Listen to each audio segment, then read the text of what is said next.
Hello everyone, welcome to my YouTube channel Tesla Live to Learn. In previous videos, we have discussed superposition theorem, Thevenin's theorem and Norton's theorem, and we have seen application of Thevenin's and Norton's theorem to circuits which consists of only independent sources and both independent and dependent sources and only dependent sources. So in this video, we are going to see one of the most important topic of the circuit theory, that is maximum power transfer theorem. Let us start with the statement. So maximum power will be dissipated across the load when load resistance is equal to source resistance. This is the statement of maximum power transfer theorem, and this maximum power transfer theorem is applicable only for variable loads, not for fixed loads. This is very important point. And source resistance is nothing but Thevenin's equivalent resistance seen by load. These three are most important statements. So let us consider a small circuit to write down the equation of maximum power. So circuit consists of source Vs, source resistance Rs, and load resistance RL, which is variable, and current through this circuit is I. So I equal to Vs by Rs plus RL, power equal to P I square RL in watts. So to deliver maximum power, RL equal to Rs.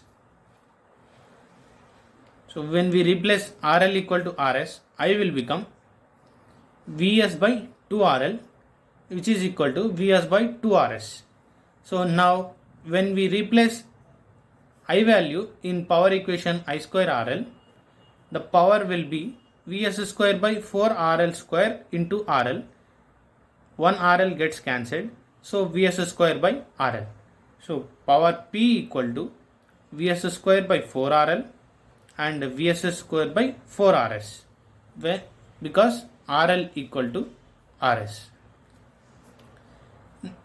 One more important note: efficiency when load resistance equal to source resistance is 50%.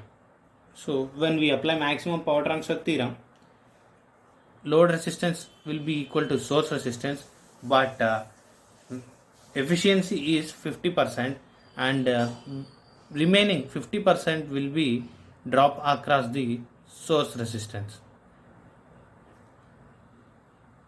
So there will be 50% drop across the source resistance, and though we delivered maximum power to the load, the efficiency is 50% only.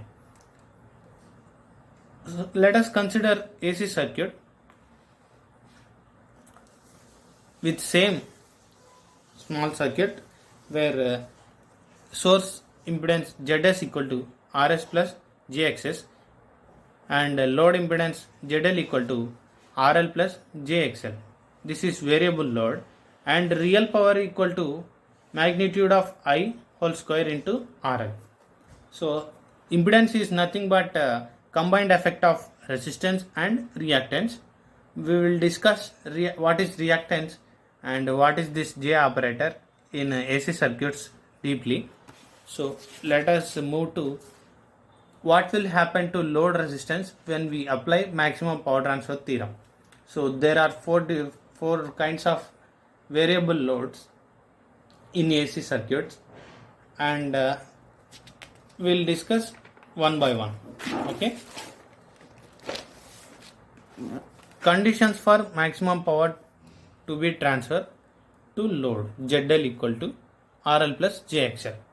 Let us consider case 1. Case 1 is when load is resistive and variable. So load consists of only resistive,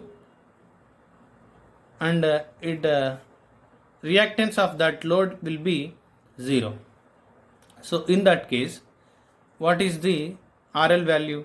RL equal to square root of Rs square plus XS square, where Rs is source resistance, XS is source reactance.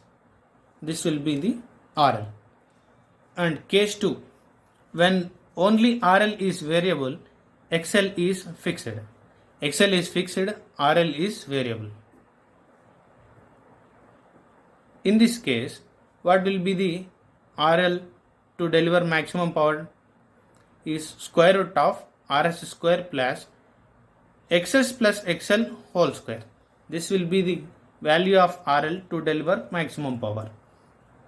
And case 3 is when only XL is variable and RL is fixed.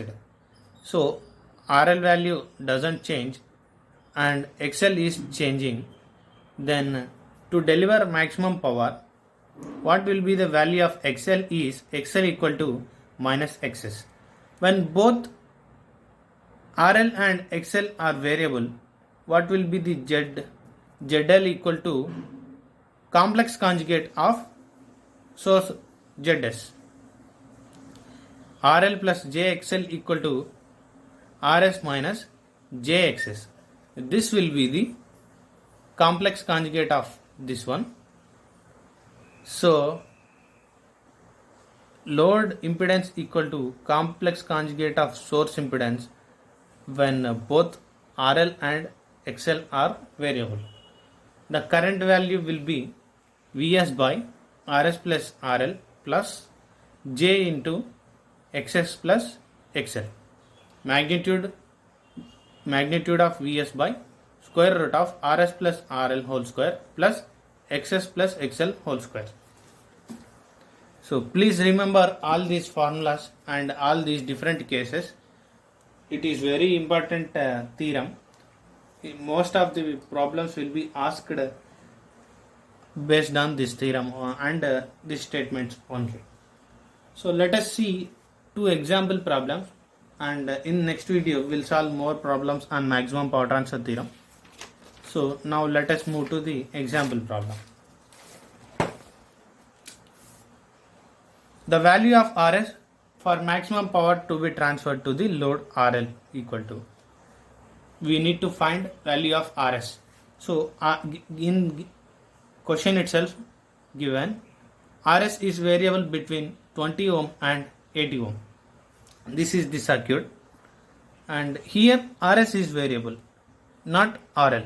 RL is fixed, RS is variable between 20 ohm and 80 ohm. Since we have already discussed that this maximum power transfer theorem will be applied only when load is variable, not source. So we cannot apply maximum power transfer theorem. Please observe this point. Many of them will get confused and they will write RS equal to RL.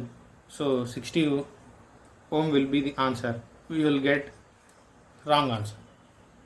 Here RS is variable, RL is fixed. So we cannot apply maximum power transfer theorem. So what will be the RS to deliver maximum power? Minimum value of RS will cause maximum current in the circuit. When there is maximum current in the circuit, what is power? Power is I square RL.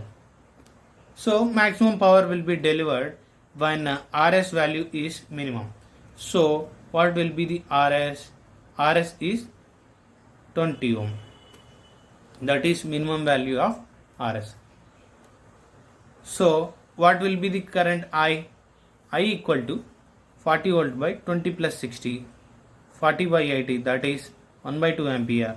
Power P equal to I square RL, which is equal to 15 watts. Now second problem. Find the value of RL to deliver maximum power across the load. Also find maximum power. So RS is given as 25, 400 volt, and RL is variable. Here RL is variable, so we can apply maximum power transfer theorem. RL equal to RS, which is equal to 25, to deliver maximum power. So power P equal to V square by 4RL, which will be 1600 watts. Please remember friends, when RL is fixed, we cannot apply maximum power transfer theorem. We can apply maximum power transfer theorem only when RL is variable. Okay? Most of people get confused so that I have discussed these two examples primarily. So in next video we'll solve few more problems on maximum power transfer theorem, and later we'll move to some few important theorems are there. We'll discuss that, and later we'll discuss AC circuits. Okay. Please like, share and subscribe to my YouTube channel, and this will be very useful for beginners. So please share to beginners which are in second and third year who are preparing for GATE, IES and SSC JEE. Okay friends, thank you.